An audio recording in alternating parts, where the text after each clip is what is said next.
Okay, start your second pitch. Hi Michael, Hi. Congratulations. Is that fair to say that was a dream start, better than even you could have hoped for? Yeah, it's a great start. There's no getting away from that. I think, to be honest, before the game, with coaches were spoken, and we said that the boys were in a good place. You know, we were quite happy with the days, how they prepared.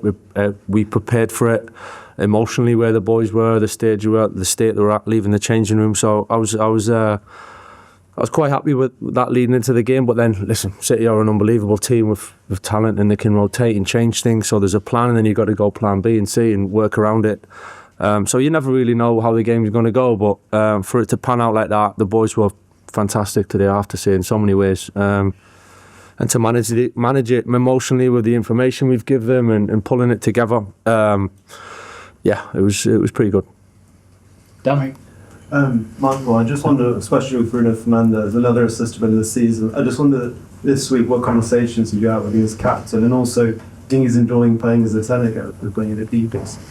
Yeah, I mean, I've spoke to Bruno. I've known him a long time now, and I thought he was fantastic today. The way he played the position, you know, he's so clever and he takes up spaces, and he had a big discipline role, him and Bryan, to defensively as well, to protect the team from anything coming through the middle as much as possible. So it wasn't all kind of playing and positivity to that point, but he's just got so much quality, Bruno, you know, and he can adapt, and playing in that position, he's a real threat, and he made the difference.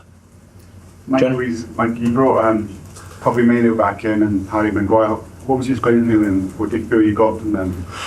Yeah, I thought Kobbie was great in there alongside Casa. I thought between the two of them, and thought give us a foundation really, Licha and Harry, and the kind of block really, and I thought that give us a really strong foundation. And I felt it was a game for experience and knowing what it feels like.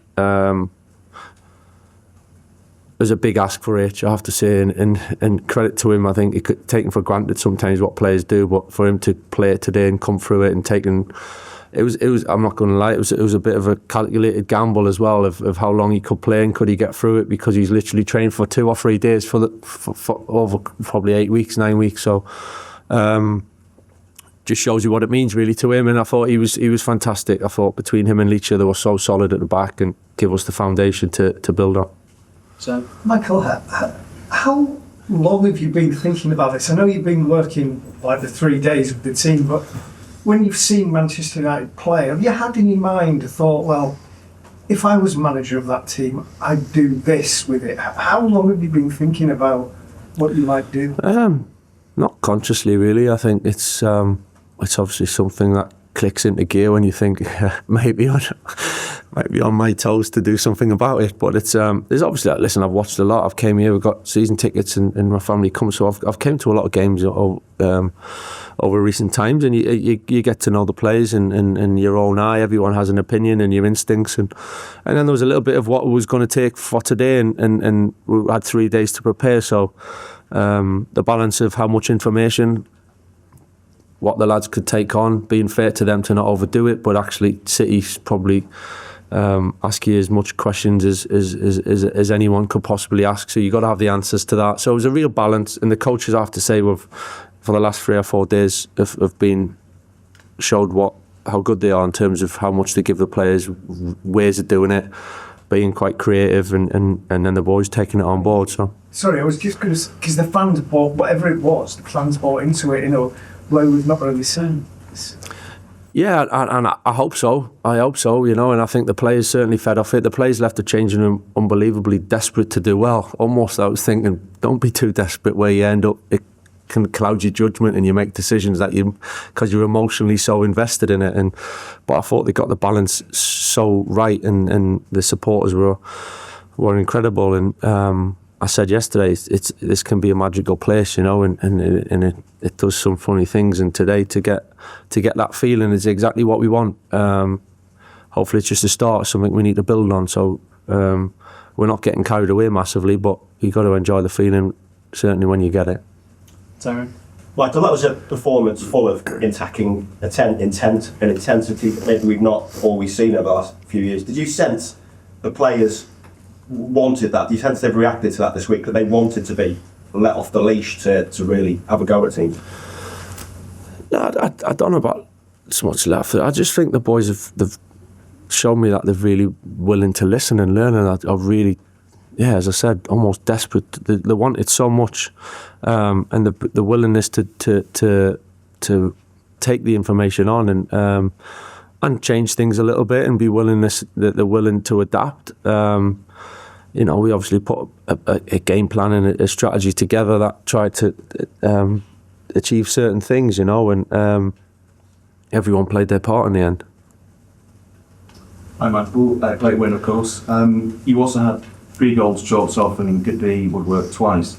First of all, is it fair to say that it could have been more? And secondly, Pep Guardiola's in here a short while ago saying that Dalot challenge on Doku should have been a straight red. What's your view of that?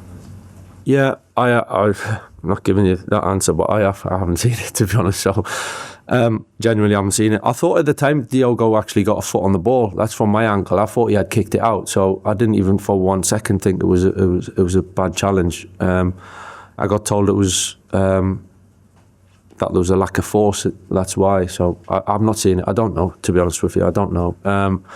These type of games have swings and momentums and decisions, and like you said, we could have scored more for the slight offsides, however close they were. I've not looked at them back, but we felt dangerous in the game all the time, even right from the start with Harry's header, and I thought we had that, which we wanted to have that intent. We knew, they're so good at having possession, and they ask questions of you, and certain times you can't chase the ball and do that for the whole game. So we wanted to have a real attacking intent, and I thought the front four, backed up by what was behind them, I thought were pretty special today, I have to say. That's a question for James. Michael, amidst a lot of the quality you showed, there was obviously a huge sort of fight and aggression from every player there, and obviously fans have not often sort of seen that regularly delivered. How are you going to go about sort of channeling that sort of level of fight and aggression shown today over the remaining 16 games and make sure it's not a one-off? But that's the challenge ultimately, and I think that it needs to be a version of normal, Certainly, listen, we're not going to have games with the emotion and the feeling and of everything that today brought. I think we all understand that, but there's definitely a level of levels of standards and expectation that we need to live up to from ourselves as much as anyone on the outside. So I'm totally aware of that. Consistency is the key to any success. And if you can find that, then you're onto a winner. So that's our challenge. We've got to find a way of doing that. Big one next week, obviously. Another tough one. But on the back of today, we've got a good foundation to build on. Thanks, everyone. All right, cheers, guys. Thanks a lot. Paul got what?